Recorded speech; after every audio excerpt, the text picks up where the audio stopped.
Queridos hermanos, vamos a mirar un poquito el Evangelio de hoy, San Lucas, capítulo 9, versículo 51 en adelante. ¿No tiene una Reina Valera también?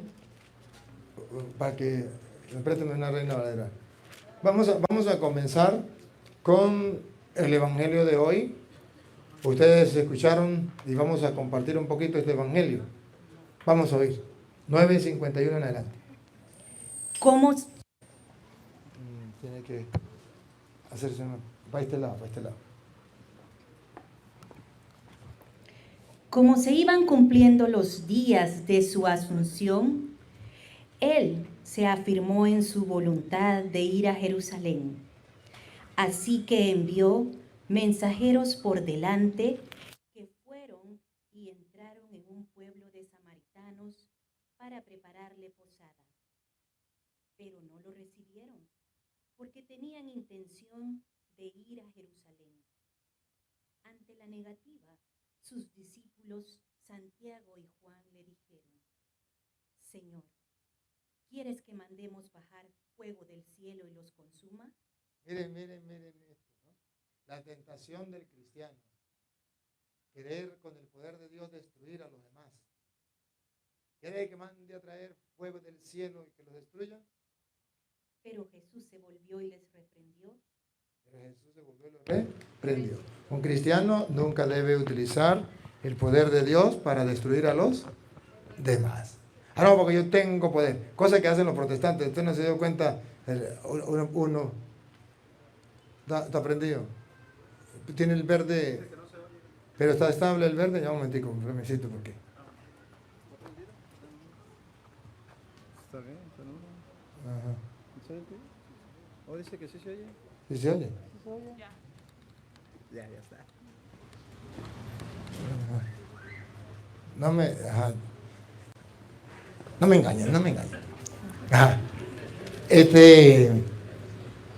que estar pendiente porque ahí hay algunos que les gusta sabotear, entonces es necesario que los que estén aquí chequeen, porque los que están fuera hay quienes lo que hacen es sabotear más nada. Ajá. Está bien, esto es importante, que me digan su cosa. Entonces, Jesús no quiere eso. Y los protestantes andan amenazando a la gente. A mí me han amenazado. Voy a mandar a bajar fuego para que le caiga y lo destruya en este momento. O me van a mandar cáncer, me van a mandar a matar, a destruir con el poder de Dios. Jesús dice, no, así no es. Eso lo hacen los protestantes, porque no le hacen caso al Señor. Pero Jesús reprendió a los apóstoles. Dijo, así no es. Siga. Mientras iban caminando, uno le dijo. Escuche. Esto yo quiero que ustedes observen. Aquí vamos a prestar atención, nos vamos a detener. Otra vez. Mientras iban caminando. Observe, mientras iban caminando. Uno le dijo. Salió de así de metiche, salió así por su cuenta y le dijo. Señor, te seguiré a donde quiera que vayas. Uno salió y dijo, yo te seguiré a donde quiera que vayas. Yo quiero ser discípulo suyo por mi cuenta. Yo por mi cuenta voy a ser discípulo tuyo. Te seguiré donde quiera que vayas. Este representa a los protestantes. En su propia cuenta se nombran pastores, se nombran apóstoles, profetas, evangelistas. Y observen que la Biblia dice que así no es. Pongan la lupa. Hoy traje a Lupita, pero no importa. Pongan la lupa. Yo quiero que los protestantes que nos siguen y los católicos observen que es un error que una persona se autonombre discípulo de Cristo, pastor, evangelista, apóstol. Porque nosotros los católicos estamos seguros que esos no son pastores, que no son apóstoles, que no son evangelistas. Porque ellos mismos se autonombran al punto que hace 500 años ninguno de ellos existía. Pero hoy tiene una revelación y ya mañana aparece, yo soy el pastor. Y la Biblia, ponga cuidado de nuevo como dice las Sagradas Escrituras, para que se den cuenta que eso no puede ser, otra vez. Mientras iban caminando, uno le dijo. Era pentecostal, evangélico, testigo de Jehová, mormón, todo eso. Señor, te seguiré a donde quiera que vaya. Miren la intención, servir al Señor, aleluya. Seguir al Señor donde quiera que vaya. Ser cristiano. La intención es buena. Es muy buena. ¿Quién va a negar aquí que esa es una mala intención? Seguir al Señor donde quiera que vaya. ¿Quién va a negar que es una buena intención? Nadie. Los protestantes tienen buena intención. Seguir al Señor donde quiera que vaya. Pero mire la respuesta del Señor. Jesús replicó, las zorras tienen guaridas Las zorras tienen guarida y las aves del cielo nidos, y las aves del cielo nido. Y observen el pedacito que viene. pero el Hijo del Hombre no tiene ni dónde reclinar la cabeza. A ver si ustedes logran con la ayuda de Lupita a detectar por qué Jesús no permitió que lo siguiera. Si tenía buena intención, te seguiré donde quiera que vaya. Cuando Él le dice, las zorras tienen madriguera, los pájaros tienen nido, pero el Hijo del Hombre no tiene dónde reposar la cabeza. Teológicamente, voy a ayudarles a pensar, teológicamente, ayúdenme a pensar. ¿Qué está diciendo Jesucristo? ¿Cuál era la intención que traía ese apóstol, ese profeta, ese evangelista, ese evangélico? Que Jesús la detectó. ¿Cuál era la intención? ¿Realmente era seguir a Jesús? ¿Cuál era la intención que traía? Interés. ¿Cuánto vales? Ese tenía en la cabeza cobrar el diezmo. ¿Por qué? ¿Cómo lo sabemos? Por la respuesta. Las zorras tienen madriguera. Los pájaros tienen nido. Pero el Hijo del Hombre no tiene dónde reposar la cabeza. Si usted se viene conmigo, tiene que quitar todo interés. Ya no tiene que estar mirando si cobra el diezmo o no cobra el diezmo, si le va a ir bien económicamente. Porque Jesús, que es Dios, le conoció el pensamiento. Que tenía pensado en tener grandes mansiones. Las zorras tienen madriguera. Le está diciendo zorros. Los pájaros tienen nido. Pero el Hijo del Hombre no tiene dónde reposar la cabeza. Le está gritando a los protestantes que aquel que busca a Cristo para tener una madriguera o para tener un nido, o sea, en castellano, para tener grandes mansiones a costa de la fe de los demás en el nombre de Cristo, eso no es correcto. Eso es, Dios no lo permite. Y ustedes se dan cuenta que no lo aceptó, lo rechazó. Parecía la intención buena. Te seguiré, Señor. Aleluya, gloria al Señor. Te seguiré donde quiera que vayas. Pero ¿cuál es la intención? Tener una madriguera, tener un nido. Y yo no estoy de acuerdo con eso, dice el Señor. El Hijo del Hombre no tiene dónde reposar la cabeza. O sea, que el cristiano no tiene que ir a seguir a Cristo por intereses materiales. Pero aquí estaba dibujado los protestantes. Primero, que ellos mismos se autonombran. Te seguiré. Soy apóstol, soy evangelista, soy pastor, soy profeta. Por su cuenta. Segundo, buscan el interés. Ahora observe que a ese lo rechazó, pero pasó y encontró a otro, que era católico. Ponga cuidado. Él dijo a otro. A él, ahora miren, observe, este se ofreció y no lo aceptó. Ahora pasa y le dice a otro. ¿Qué está diciendo la Biblia?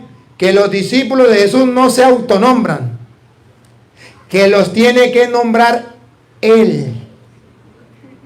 Y entonces ahí donde la pregunta sale a flote.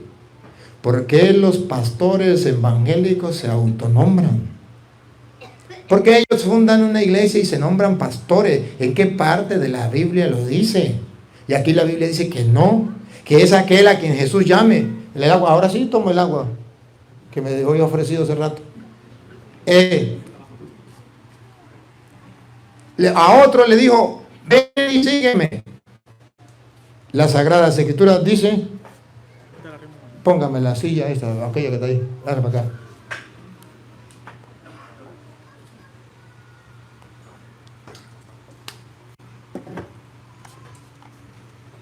La Sagrada Escritura entonces dice,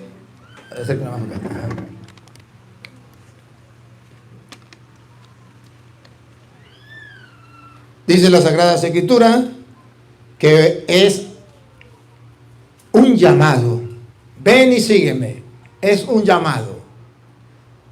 Que los verdaderos, y esto es lo que yo quiero resaltar, que los verdaderos discípulos de Cristo, los verdaderos apóstoles de Cristo, los verdaderos pastores que dejó Cristo en la iglesia, no es que ellos mismos se llamen, es aquello que Cristo quiera llamar. Ven y sígueme. Y para comprenderlo mejor, usted se queda ahí, San Marcos capítulo 3, versículo 13, ustedes verán que coincide con lo que dice San Lucas. San Lucas lo dice de una manera. Uno se ofrece y Jesús le dice no. A otro Jesús le dice ven y sígueme. Pero San Marcos lo dice más claro. San Marcos 3:13. Después subió al monte. Después subió al monte, paren la oreja. Y llamó así a los que él quiso. Eso es lo que enseña la Iglesia Católica. Usted no puede ser apóstol de Cristo si no ha sido llamado por el Señor. Usted no se puede autonombrar pastor. Usted no se puede autonombrar apóstol. Y todos los protestantes pecan de ese mismo pecado. Se autonombran y piensan en la madriguera y en los nidos. En esto. Ahora, ustedes verán que las Sagradas Escrituras, incluso desde el Antiguo Testamento, y vamos a leerlo de la Reina Valera. Usted, ahorita si quiere, usted puede esperar porque vamos a leerlo de la Reina Valera. En Deuteronomio, capítulo 30, bueno, no, vamos primero, esa la dejamos para última. Números, capítulo, vamos a Números, capítulo 27, versículo 15. Desde el Antiguo Testamento vamos a encontrar que los jefes de la iglesia o del pueblo, los pastores, los guías del pueblo, no se autonombran. Es que Dios los llamó a los que Él quiso. Señor, te seguiré. No. A otro le dijo, tú, ven y sígueme. Vamos a ver, ¿qué dice el número 27, 15? Entonces respondió Moisés a Jehová. Dios habló con Moisés y Moisés respondió, diciendo, ponga Jehová, Dios de los espíritus de toda carne, un varón sobre la congregación. Ponga Jehová. No es que cualquier persona lo va a colocar. Ponga Jehová, ponga Yahvé, un varón que esté encargado de la congregación, de la comunidad. Siga. Que salga delante de ellos. Es el pastor, es el guía, que salga delante de ellos. Y que entre delante de ellos. Y que entre, siempre va al frente. Que los saque y los introduzca, para que la congregación de Jehová no sea... ¿Para qué quiere que ponga Dios un hombre encargado de la congregación? Paren la oreja, pongan la lupa y háganle zoom. Ahí viene. Para que la congregación de Jehová no sea como ovejas sin pastor. Dios no quiere que el pueblo ande como ovejas sin, pero tampoco quiere que los pastores se autonombren pastores. Eso no va. No hay una cita bíblica donde una persona se autonombre pastor, apóstol, evangelista. Eso no es doctrina bíblica, eso es doctrina satánica. Por eso son falsos pastores los protestantes, eso que llaman pastores. Son falsos apóstoles, falsos profetas, porque ellos mismos se autonombran. Y Jesús le dice no, a otro le dijo ven y sígueme. Ese sí. Él llama al que Él quiere. Y dice Moisés, Señor, ponga un hombre encargado de la congregación para que el pueblo no ande como ovejas sin. Ahí es donde viene el nombre de pastor. ¿Quién es el pastor? El que Dios ha puesto para dirigir una comunidad. No el que él mismo se nombre pastor. Porque es fácil ponerse el título de pastor y agarrar a quitarle a la gente la lana, a pedir diezmo. Eso es fácil. Pero tiene que responderle a Dios. Sigue. Y Jehová dijo a Moisés: toma a Josué, hijo de Nun. Observen que no va a elegir a Josué, pero observe que Jehová no le dice a Josué: Josué, en una visión, yo te autonombro pastor del pueblo de Israel. No. Dios le dijo a Moisés, otra vez, toma a Josué. Ven cómo tiene que ser nombrado por alguien de Dios, por un ministro de Dios. Toma a Josué, hijo de Nun, varón en el cual hay espíritu, y pondrás tu mano sobre él. Imposición de manos. ¿Por qué la ordenación trae la imposición de manos? Porque desde el Antiguo Testamento está figurado. Y lo pondrás delante del sacerdote Eleazar y delante de toda la congregación, y le darás el cargo en presencia de ellos.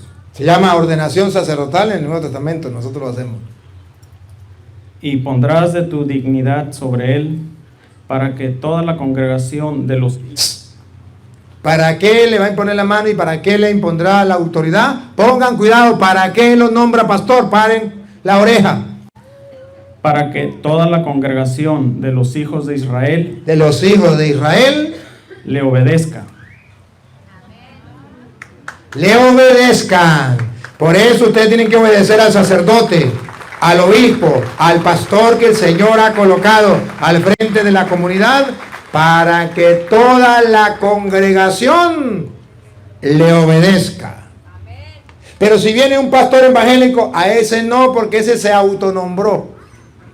Es al que Dios manda, al que Dios elige, al que Dios consagra por medio de lo suyo, a través de la imposición de manos, y manda. Entonces el pueblo ve que es un verdadero y auténtico pastor, un verdadero y auténtico apóstol. El pueblo le obedece. Y hay de aquel católico que no obedezca a sus pastores. Está desobedeciendo al Señor. Por eso Jesús dijo: quien a ustedes escucha, a mí me escucha; quien a ustedes rechaza, a mí me rechaza. De Lucas 10:16. Tenemos que obedecer a la palabra del Señor. Y el Señor quiere que nosotros seamos dóciles a los pastores, que obedezcamos a los pastores. Hoy se ha metido una soberbia, un pecado de soberbia entre los católicos, que ya no quieren obedecerle al cura, al párroco, no quieren obedecerle al obispo, no quieren obedecerle al papa. Se están volviendo protestantes, protestan contra la doctrina de la Iglesia de Cristo, contra las Sagradas Escrituras, porque se ha levantado una mentalidad protestante y se ha levantado ahorita cruelmente los masones que están directamente con la Iglesia y están buscando que los católicos se rebelen contra la Iglesia. Pero la Biblia es clara. Otra vez, ¿cómo dice? Y pondrás de tu dignidad sobre él, para que toda la congregación de los hijos de Israel le obedezca. Él se pondrá delante del sacerdote Eleazar, y le consultará por el juicio del Urim, delante de Jehová. Por el dicho de él saldrán, y por el dicho de él entrarán, él y todos los hijos de Israel con él, y toda la congregación. Es el que va a guiar al pueblo. Siga. Y Moisés hizo como Jehová le había mandado. Eso es lo bonito de Moisés. Otra vez. Y Moisés hizo como Jehová le había mandado. Así tenemos que ser los católicos. Siga. Pues tomó a Josué y lo puso delante del sacerdote Eleazar y de toda la congregación, y puso sobre él sus manos y le dio el cargo, como Jehová había mandado por mano de Moisés. Así es que se nombran en el pueblo de Dios los pastores, los líderes, los encargados de guiar la comunidad. Y miren cómo Dios respalda eso. Ahora sí, Deuteronomio. Vamos al capítulo 34, versículo 9. Cómo Dios respalda esa autoridad que da el ministro de Dios. Dios respalda eso. Deuteronomio capítulo 34, versículo 9. Óiganlo. Y Josué, hijo de Nun, fue lleno del espíritu de sabiduría. Fue lleno del espíritu de sabiduría. Paren la oreja, pongan la lupa y hagan el zoom para descubrir por qué. ¿Cuándo se llenó de sabiduría? Porque Moisés había puesto sus manos sobre él. Porque Moisés había puesto sus manos sobre él. Moisés entonces, a través de la imposición de manos, le dio la autoridad, le dio la potestad, le dio la sabiduría de Dios. Dios quiso darle la sabiduría por medio de la imposición de manos de aquel que él había elegido. Esto se hace en la iglesia de Cristo también, en la iglesia católica. Los hermanos separados no lo hacen, pero en la Biblia está escrito, por ejemplo, Hechos de los Apóstoles capítulo 6, versículo 6. Cuando nombran los diáconos dentro de la iglesia, ustedes van a ver de la misma Reina Valera, verán cómo la Biblia viene a decir que los apóstoles eligen. Si quieren, léalo desde el versículo 4, para que miren cómo eligen. No se autonombran. En la iglesia de Cristo no se autonombran. Por eso usted verá que un muchacho estudia en el seminario 9 años, 10 años. Cuando termina los estudios le dice al obispo, ya estoy listo. El obispo le dice, ya va, cuando yo quiera lo ordeno. ¿Y cuántos han estudiado? No se han ordenado. Porque en la iglesia de Cristo se hace de esta manera. Escuchen, desde el 4 pues. Y nosotros persistiremos en la oración y en el ministerio de la palabra. Siga. Agradó la propuesta a toda la multitud. Aquí viene. Y eligieron a Esteban. Eligieron. Aquí no dice Esteban se eligió, se nombró. No, eligieron. Versículo 6, ahora sí. A los cuales presentaron ante los apóstoles. Los eligieron y los presentaron. ¿Quiénes son los que toman la decisión? Los apóstoles. ¿Por qué la secta se le llama protestante y esos pastores no tienen autoridad? Porque no los eligieron. Segundo, no los presentaron ante los apóstoles. ¿Cuándo nacieron los protestantes? Con Martín Lutero en el año 1520. ¿Lo presentaron ante algún obispo para que los ordenara? No. Ellos comenzaron por su propia cuenta. Y ustedes ven, ustedes tienen familiares, que de repente usted ve que su hermano se nombró pastor. ¿No les ha pasado? Su primo ahora es pastor. Y era un sinvergüenza, un vagabundo, y ahora es pastor. Tiene una iglesia y ajá, ¿y qué? Lo llevaron ante los apóstoles. ¿Qué cuento? Él se autonombra. Descubran la mentira de los protestantes. Descubran cómo el mundo engaña, cómo el mundo anda destruyendo la fe del católico, porque el católico no quiere leer la Biblia. Los llevaron ante son los apóstoles los que deciden. ¿Han visto una ordenación sacerdotal? Cuando el rector llega y le dice al obispo, Monseñor, la comunidad presenta ante usted, y viene algún laico, lo hace también, lo presenta, a este joven que quiere ser sacerdote. Y dice el obispo, ¿sabe si es digno? Según lo que lo conocemos, y después de haber investigado, damos testimonios que sí. Y entonces el obispo dice, ¿lo elegimos o no lo elegimos? Si dice lo elegimos, a esto está escrito, lo presentaron ante los apóstoles. Entonces la Iglesia Católica sabe que para nombrar pastores hay que llevarlo a los sucesores de los apóstoles. Eso es lo que se llama sucesión apostólica. No es que cualquier persona se autonombra pastor, apóstol, evangelista. Se puede nombrar, pero es distinto a que se nombre a que lo sea. es un impostor, es un falso, es un mentiroso. Está fingiendo ser algo que no es. Lo presentaron ante los apóstoles, quienes orando le impusieron las manos. Los apóstoles, ¿qué hicieron? Oraron y le impusieron las manos. Esto se hace en la iglesia de Cristo, porque está en los hechos de los apóstoles. Que los protestantes dicen, eso éramos nosotros. Si eso eran ustedes, ¿por qué no tienen la sucesión apostólica? ¿Por qué no tienen la imposición de manos, pero de los apóstoles? Porque es cualquiera persona puede imponer manos y anda imponiendo manos todo el mundo. Cuando la Biblia dice la imposición de manos de los apóstoles. Ustedes ven, por ejemplo, en Hechos de los Apóstoles, capítulo 8, versículo 18. La imposición de manos de los apóstoles tiene la autoridad que Cristo dio a los apóstoles. Y se va transmitiendo, que se llama sucesión apostólica. Se va transmitiendo de generación en generación a través de los apóstoles que van imponiendo manos para nombrar otros y otros y otros apóstoles.